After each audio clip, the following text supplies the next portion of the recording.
Glória a Deus. Eu quero parabenizar você, mãe, você, mulher, que Deus possa te abençoar de forma sobrenatural. Amém? Já faz 2 datas que eu não passo com a minha mãe, né? Mas Deus sabe todas as coisas. Estou feliz porque tenho certeza que ela partiu para a glória. É verdade. Pega a sua Bíblia e abre no livro de Lucas, capítulo número 22. No livro de Lucas, capítulo número 22. Glória a Deus. Tomou o pão, agradeceu a Deus, depois partiu e deu aos seus discípulos, dizendo: este é meu corpo, entregue por vós. Amém. Faça isso em memória de mim. Depois da ceia, Jesus tomou o cálice de vinho e disse: este é o cálice da nova aliança, confirmando com o meu sangue, que é derramado como sacrifício de vocês. Amém? Amém, Pode se Jesus. assentar glorificando a Deus. Aleluia, Senhor. Glória a Deus. Aleluia, Senhor. Irmãos, observando aqui essa mensagem, escrita pelo homem de Deus, que era médico, o nome Lucas, ele fala sobre um memorial. Lucas capítulo 22, versículo número 19. E tomando o pão, tendo dado graça, o partiu e lhe deu, dizendo: isto é meu corpo, oferecido por vós. Fazei isto em memória de mim. Na Santa Ceia, irmãos, na Santa Ceia nós lembramos do sofrimento de Jesus por nós e reconhecemos que Ele é o Senhor. Quando fala de memória, é porque nos traz memória fatos que aconteceu há mais de 2000 anos atrás, aonde Jesus deu a sua vida por minha causa e por tua causa. É por isso que nós estamos aqui nesse memorial, aonde nós lembramos daquilo que aconteceu lá no passado e nós revivemos o tempo do passado, o tempo presente, que é o tempo de hoje. Vamos falar também sobre a preparação. No livro de 1 Coríntios, capítulo de número 11, e versículo número 26, diz assim: porque todas as vezes que comerdes este pão e beberdes deste cálice, anunciai a morte do Senhor até que Ele venha. A cada ceia estamos nos preparando para a volta de Jesus. Por isso devemos sempre confessar os nossos pecados. Algumas Bíblias dizem assim: confessam o pecado uns aos outros. Só que no tempo de hoje está meio complicado de você confessar o seu pecado para o irmão que diz que é seu amigo, viu, irmãos? Isso é complicado, porque enquanto ele está te apoiando, enquanto está do teu lado, ele vai segurar a onda, mas a partir do momento que você pisar na bola com ele, ou até mesmo já colocar um problema entre você e a pessoa pode usar isso contra você e te levar até para o tribunal. Se for possível, ele te lança até na cadeia. Então, vamos confiar somente em Deus. Amém? Aleluia, No livro de Jeremias, capítulo 17, versículo 5, o Senhor diz bem claro: maldito é o homem que confia no outro homem. No versículo 7, o Senhor falou assim: ó, bendito é o homem de cuja confiança não está no homem, mas está somente em Deus. Ele é a nossa confiança. Se você confiar em Deus, pode ter certeza que jamais Ele vai te deixar você caminhar sozinho. Amém? Amém. Glória a Deus. Temos que ter perseverança. No livro de João, no capítulo de número 6, versículo número 56, o Senhor diz assim: quem come a minha carne e bebe meu sangue, permanece em mim, e eu nele. Amém, Jesus? Glória a Deus. Quem vai participar da Santa Ceia nessa noite? Levanta a mão. Aleluia, Jesus. A Santa Ceia, aleluia, nos dá força para poder vencer nessa caminhada. Nós sabemos, irmãos, que a luta é constante, a luta é muito grande. E o diabo, ele faz de tudo para você blasfemar contra Deus, faz de tudo para você desistir, mas Deus manda te dizer que desistir não é a solução. Se o diabo levantou, parta para cima em oração, porque pode ter certeza que os humilhados sempre serão exaltados por Deus. Aleluia, Deus.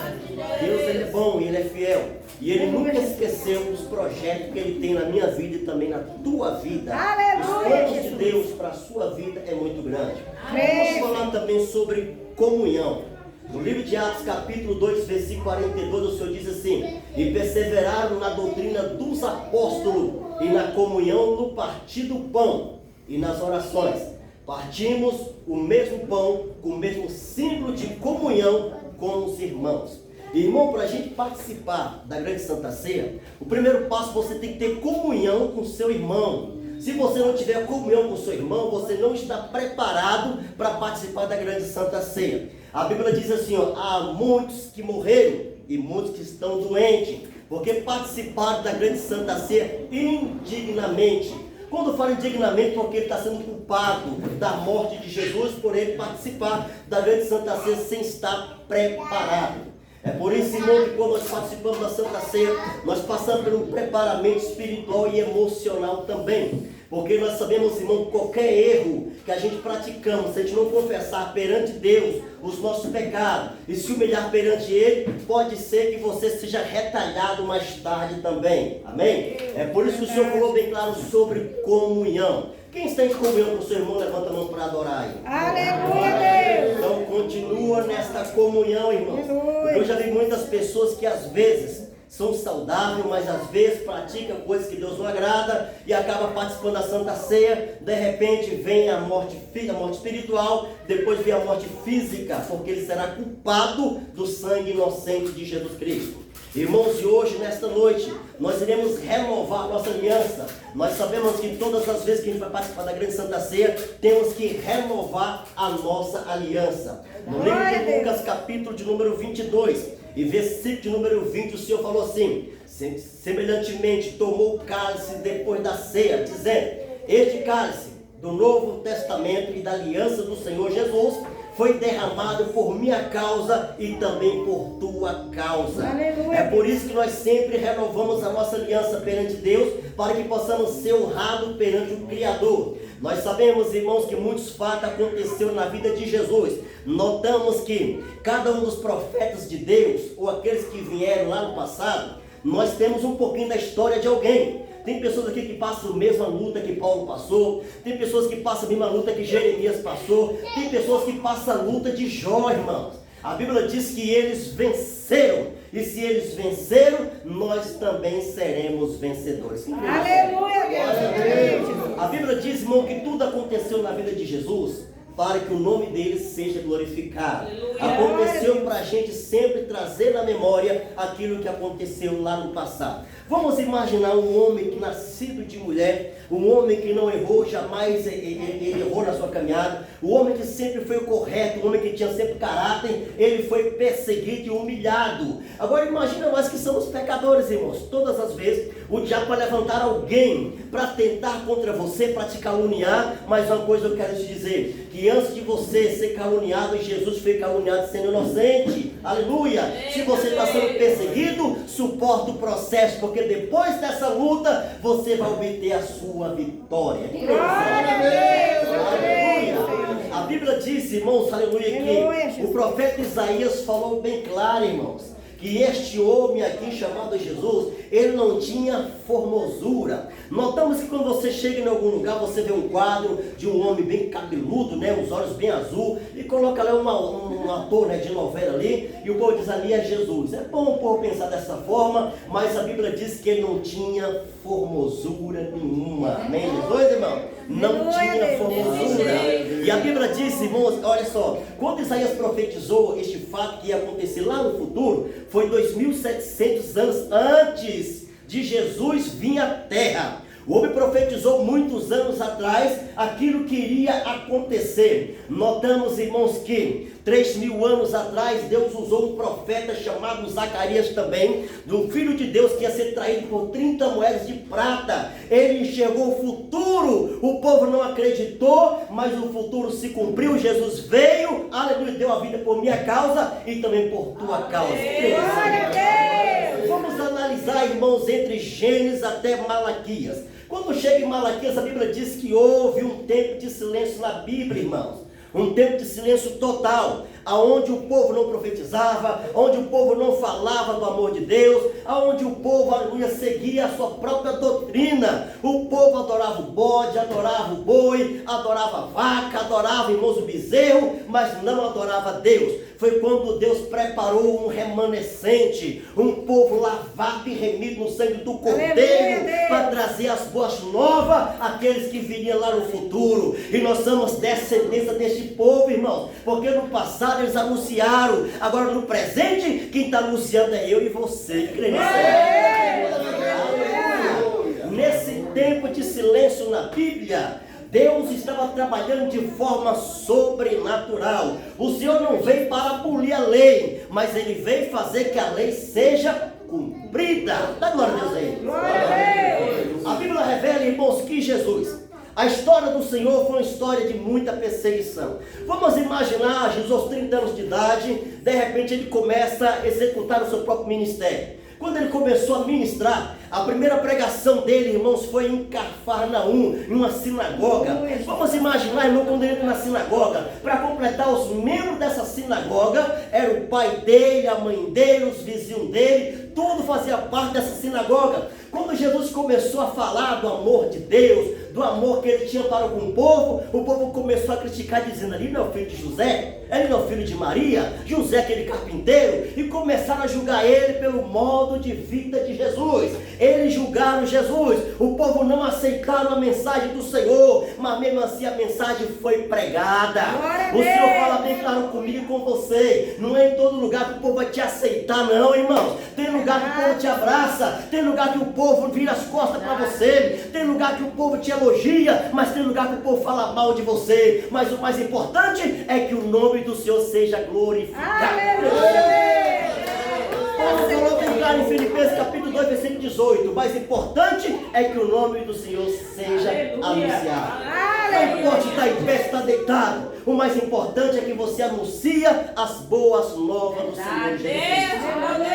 A Bíblia diz, irmãos, que quando Paulo traz essa carta de Corinto, irmãos, é uma igreja tribulada, uma igreja que o povo não respeitava o povo.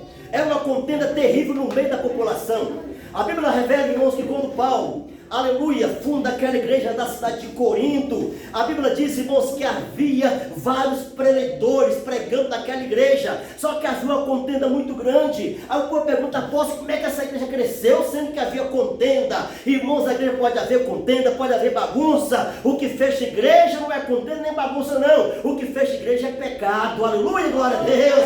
Deus é fiel. Às vezes acontece o fato de pessoas levantar contra você, contra o seu próprio ministério. Tem pessoas que às vezes têm tanta inveja da gente, que inveja até o jeito de você falar, o jeito de você se expressar. Tem pessoas que às vezes têm estudo, irmãos, falam muito bem, falam em vários idiomas, mas Deus começar a te usar, as pessoas vão te perseguir, assim como perseguiu Jesus. Só que o mais importante, ele venceu, e se ele venceu, nós também seremos vencedores.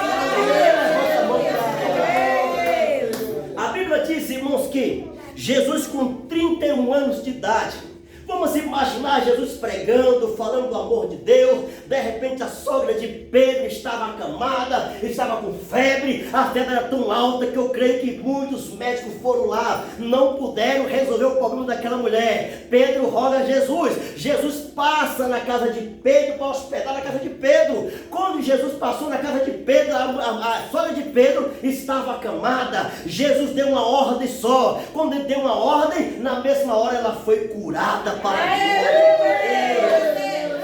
32 anos de idade, Jesus começa a pregar a sua palavra, dizendo para o povo que ele era o Filho de Deus. O povo criticaram, o povo zombaram, o povo olharam para ele e falou: rapaz, como é que tu fala que tu é Filho de Deus, sendo que tu é o homem que está em carne? Aleluia! Houve muita confusão no meio do povo de Deus por causa de Jesus. A Bíblia diz, irmão, que com 32 anos de idade, Jesus saiu pregando a palavra do Senhor. Ele entra em Cafarnaum, depois entra, irmão, na cidade de Naim. Lá tinha uma viúva que tinha perdido o seu marido. O marido dela, irmãos, sofreu uma enfermidade violenta que acabou morrendo. Porém, os problemas começaram a se repetir de novo na vida daquela mulher. Os mesmos problemas que ela passou na vida dela emocional com o marido, ela começa a passar com o seu filho, o único filho que tinha. De repente o filho vai e começa a ficar doente, uma doença tão fatal que eu creio que ela procurou o médico, mas os médicos não puderam resolver o problema daquela mulher. As cenas começou a se repetir novamente, mas a Bíblia diz, irmãos, que ela não aceitou a situação, ela se humilhou perante Deus.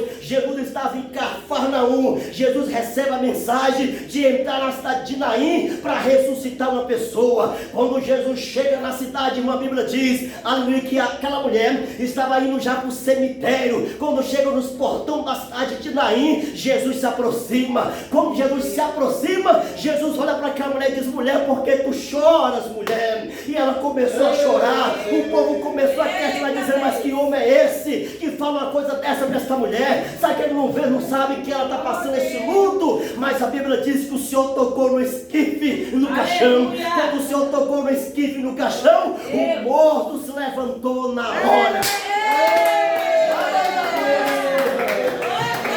Eu lembro, irmãos, na época que eu fui visitar uma igreja na cidade de Belo Horizonte. Lá tinha um pastor pregando sobre essa história, e ele começa a pregar dizendo assim, irmãos: Jesus tocou no esquife, mas o entendimento e sabedoria dele não chegava na conclusão que nós temos hoje, chamada sabedoria. Ele achava que o esquife era uma flauta. Ele começou a dizer, irmãos, Jesus pegou o esquife, pegou a flauta e começou a tocar, e o defunto se levantou. Eu falei, meu Deus, aonde esse pastor viu essa mensagem da Bíblia? Não existe não, irmão. Esquife quer dizer caixão. O homem estava morto enquanto Jesus não chegou, mas quando Jesus chega, o milagre acontece.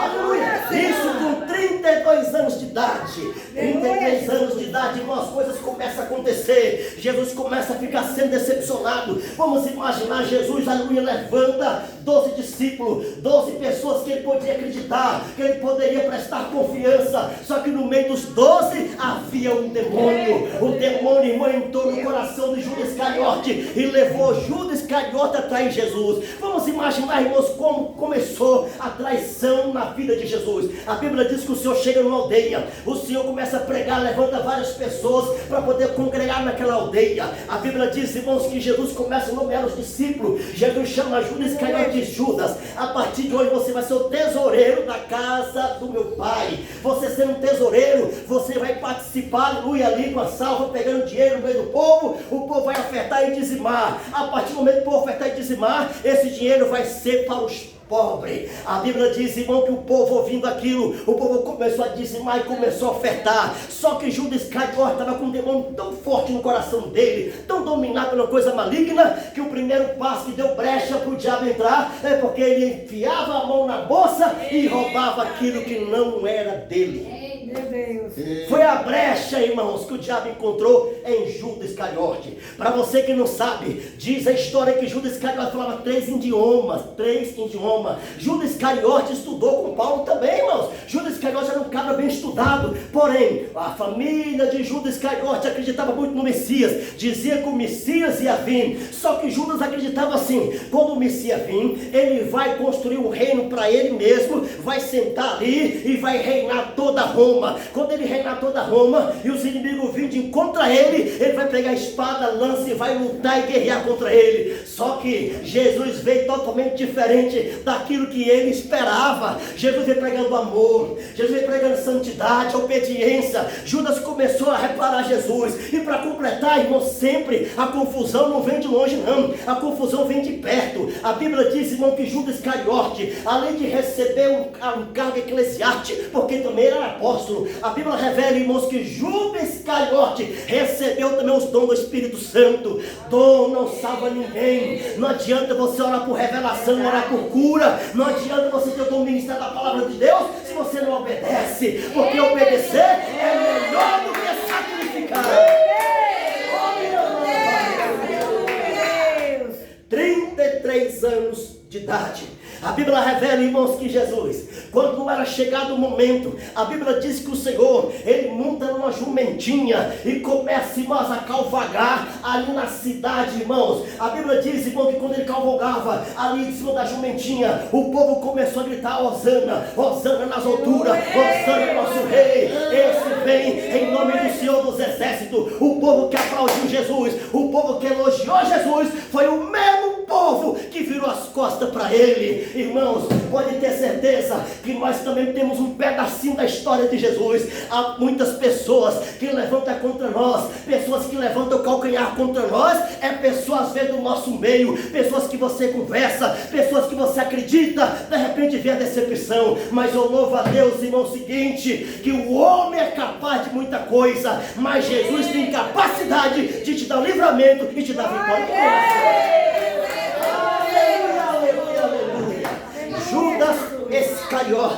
Judas Iscariote não vê nessa situação. Olha o que a Bíblia diz. A Bíblia fala que Jesus foi convidado, irmão, para um culto de ação de graça na casa de um homem chamado Simão. Quem era Simão, irmãos? Simão, Marcos capítulo 14. Simão era aquele que era leproso. Ele tinha lepra em todo todo o seu corpo enquanto Jesus não chegou. Porque quando Jesus cruzou o caminho de Simão, na mesma hora a lepra foi embora. Quem crê, levanta a mão para adorar. Olha quem que diz a história. A história diz, irmão, que aquele leproso que já não era mais leproso, ele também era fariseu. Eu vejo pessoas falar mal do fariseu porque não sabe a história. Um fariseu, uma pessoa para ser fariseu, ele estuda muito, mas estuda igual padre, estuda bastante, tem vários conhecimentos, entende da lei Torá, entende da lei eclesiástica, da lei da terra, é um homem bem estudado. Quando fala fariseu, para chegar na posição de fariseu, o camarada tem que ser um camarada muito importante. E a Bíblia diz que esse Simão era fariseu. A Bíblia diz, irmão, que o Senhor permitiu fatos acontecer na vida de Simão para ele alcançar a misericórdia de Deus. Tem fatos acontecendo em nossas vidas que Deus está permitindo, sabe para quê? Para mostrar para você que a solução o homem não pode resolver, mas a solução tua, Jesus vai solucionar e vai te dar vitória, porque só Ele pode resolver. Levanta a mão para adorar. A Bíblia revela, irmãos, aleluia, que este Judas, aleluia, de repente, lá estava uma mulher por nome Maria. Notamos, todo mundo conhece a Bíblia, notamos que essa mulher estava perdida. Quando ela ficou sabendo do convite, ela correu para a casa de Simão. Jesus estava sentado à mesa, tinha escribas, tinha também fariseu, tinha pessoa doutor da lei, ali também estava também, irmão, aleluia, Lázaro e sua família. A Bíblia revela que aquela mulher entrou por detrás de Jesus, pegou o vidro de alabastro, quebrou, jogou na cabeça de Jesus, humilhou, jogou com seus cabelos e começou a chorar. A Bíblia revela, irmão, aleluia, que aquela mulher que ali estava presente, ela estava ali, irmãos, arrependida. E nós sabemos que quando nós arrependemos, nós alcançamos misericórdia. A Bíblia revela, irmãos, olha só Judas, outra participação de Judas. Judas chega naquela mulher, mas que desperdício é esse? Você pode muito bem pegar esse óleo aí, ó, vender e dar para os pobres. Ele falou isso que ele não estava com pena não, irmãos. Ele falou isso porque sabia que ela estava fazendo um ato de caridade, um ato de humilhação perante o Senhor. Então a Bíblia diz, os humilhados sempre será exaltado. Quem levantou para adorar? Glória a Deus. Se um dia alguém te humilhou, fique em paz. Dobra o teu joelho no chão e deixa que o tempo de Deus venha falar alto. Ele prepara o cenário todo completo para mostrar para você e para mim que Ele é Deus. E quando chega o tempo da honraria, Ele levanta para te honrar. Quem crê nisso aí? Aleluia, Deus! Aleluia! E a Bíblia revela, irmãos, que Judas, nessa participação, ele levantou o calcanhar contra aquilo que era de Deus. A Bíblia diz, irmãos, que Pilatos, Herodes, caçavam um jeito de prender Jesus. Só que quando Pilatos e Herodes chegavam no lugar, Jesus desaparecia. Mas chegou o tempo, Jesus estava com 33 anos de idade. Notamos, irmãos, que quando o homem faz 33 anos de idade, é um tempo mais atribulado na vida do ser humano. Quando a pessoa faz 33 anos de idade, irmão, até passar que não pensa num processo de luta, tribulação, que é só a misericórdia de Cristo. Jesus com 33 anos de idade, começou a sofrer retaliações. A primeira traição, irmão, foi Judas Iscariote. A segunda traição foi Pedro. Notamos que quando um trai a nossa vida no ministério, sabe o que acontece? Dá lugar para o diabo. E ele não levanta sozinho contra você não. Ele vai querer ajuda de alguém, para esse alguém levantar também contra você, para animar ele. Notamos, irmãos, que a primeira traição, a primeira falsidade não aconteceu aqui na terra não. Aconteceu lá no céu. Quando Jesus chama os anjos pelo nome, lá está o anjo por nome Lúcifer, anjo precioso, anjo de luz, o anjo que brilhava. Deus deu autoridade para Lúcifer, para guiar todos os anjos. Só que Lúcifer não ficou, irmãos, satisfeito de estar liderando o povo, liderando os anjos. Ele levanta e diz, levantarei um trono acima do de Deus, aleluia, e vou me colocar lá em cima e serei maior do que o próprio Deus. A Bíblia diz, irmão, que o Senhor não deixa ninguém se escarnecer. Se exaltou, Deus joga no pó. A Bíblia diz que Lúcifer foi expulso do céu. Tu acha que ele veio sozinho? Não. Ele veio com milhares e milhares e milhares de anjos, no objetivo de destruir a minha vida, destruir a tua vida, tudo aquilo que é de Deus. Mas uma coisa eu quero te dizer, irmão, aleluia, ele pode até tentar, mas levanta para cair, porque a vitória é nossa. Participação situação, irmão, do diabo. O diabo é tão traidor que a Bíblia diz que a segunda traição, a primeira foi lá no céu, a segunda foi no jardim do Éden. Deus levanta Adão, e de Adão, da sua costela, levanta quem? A mulher. Amém, Jesus, irmãos? Glória a Deus e glória a Jesus. A Bíblia revela, irmão, que estava lá Adão e Eva, ali sendo abençoada, ali no jardim do Éden, ali, irmão, comendo todas as frutas. O Senhor desce e fala com ele, dizendo: Adão, aqui está o pé de árvore, fruta do bem e fruta do mal. Essa fruta do bem, essa aqui você não irá pegar. Diz tudo que você possa comer, mas isso aqui não pode comer. Foi uma ordem de Deus.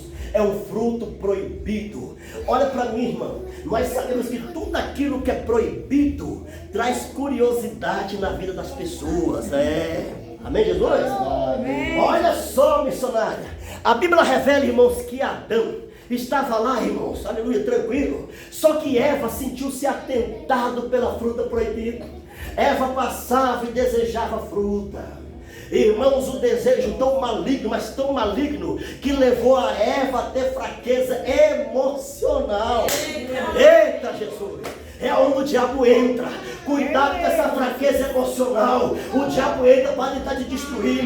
Ele vem parecendo anjo, irmãos. Sapatinho de algodão. Tu olha assim, eita anjinho, olha essa cara, ele parece um anjinho. Mas quando você vai fundo, lá por trás tem um demônio. Eita, Jesus! Aleluia! Você levanta a mão para adorar o Senhor aí. Aleluia! A Bíblia diz, irmãos, que a serpente, o diabo, que dominou, entrou por ali, encontra Eva. Ele poderia muito bem em Adão, conversar com Adão, tentar ludibriar Adão, mas foi na mulher. Por quê? Mulher é um vaso mais... Aleluia, mais frágil e fraco. Amém, Jesus, irmãos? Amém. Só que no tempo de hoje está meio complicado, irmãos. Olha para mim. No tempo de hoje as mulheres estão sendo mais fortes que os homens. Glória a Deus. Aleluia. A mulher pensa mais. Mais ou menos. Homem já quer fazer. É por dois, tá bom? Por dois. Mas é realidade. A Bíblia revela, irmãos, que o diabo poderia ir em Adão. Mas não foi em Adão, foi em quem? Em Eva. Olha só para vocês verem. Ludibriou Eva porque Eva passava e desejava o fruto proibido. De tudo pode comer, somente dessa. De tudo pode tocar, somente nessa. Só que o desejo dela não era aquilo que tudo pode tocar, não. Era naquilo que não poderia tocar. A curiosidade entrou no coração de Eva. Eva, irmãos, acabou, aleluia, cair na astúcia do diabo. Eva chega no homem, aleluia, mulher sabe dominar. Ou diz, o homem domina, está enganado. A mulher sabe dominar o homem. Eva vai com toda a sua astúcia, conversa com Adão. Rapaz, Deus nada maior, porque sabendo que se nós comermos aquela fruta ali, ó, os nossos olhos vão se abrir, sermos maior do que Deus. Vamos chegar à realidade da vida, nosso futuro está garantido. Ei! Adãozinho, velho, vem falar assim, mulher está repreendida, vai para lá, rapaz, mas não. Deixou-se levar pela fraqueza de dominação pela mulher. Dá glória a Deus aí. Você veio de um casal que tinha na igreja. Eita Jesus, meu Deus amado. O homem falou bem assim, mulher, pega lá o café para mim. Vai fazer, homem! Com ele, mulher. Hã? Dá glória a Deus aí. Glória a Deus. Misericórdia. Hã? Beleza, né? Vamos parar por aqui porque ela tá fora. Outra hora a gente continua. A Bíblia diz, irmãos, que Jesus, Ele deu a vida por minha causa e por tua causa. Glória a Deus. E é por isso que a misericórdia dele nos alcançou. Aleluia. Aleluia, Jesus. Ele peca, mata, faz coisa errada, mas quando ele se arrepende, o que acontece? Deus perdoa. A misericórdia de Deus alcança Aleluia, ele. Jesus. Eita glória. Amém? É uma das Amém, coisas de Jesus. não ser consumido. Porque o homem, a mulher, todos nós somos falhos. Amém. É Só que verdade. tem aquele poder de um corpo lutando na terra e pelo poder, e só a misericórdia de Cristo. Ele consegue enxergar o erro da vida do irmão, ele não consegue enxergar o erro nele. Se ele enxergasse o erro nele mesmo, se consertar, colocar na posição, ficar tudo bem. Ele poderia olhar para o espelho e dizer assim, eu estou vendo eu, estou me vendo. Agora eu quero juntar minhas falhas, aí ficaria melhor, santificar, mas não. Ele olha para o vizinho do outro, para o outro aqui, outro dali. Ele consegue enxergar as falhas do outro, mas não consegue enxergar as falhas que está dentro dele. Aonde está o problema? É desse jeito. Aonde há muitas pessoas que julgam.